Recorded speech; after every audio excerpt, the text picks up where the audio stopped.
Il-Partit Nazzjonalista sejjaħ konferenza tal-aħbarijiet biex jattakka l-pjan tal-Partit Laburista li se jwassal għal roħs medju ta' 25% fil-kontijiet tad-dawl u roħs ta' 5% fil-kontijiet tal-ilma.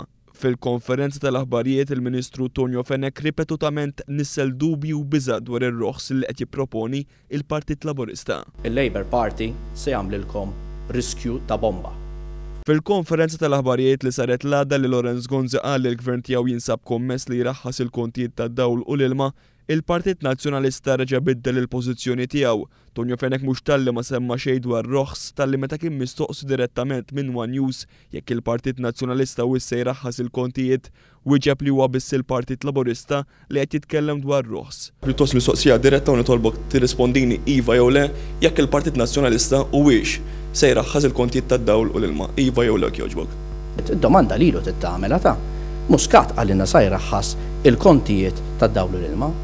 Il-Partit Nazzjonalista l-pożizzjoni tiegħu dejjem kienet ċara.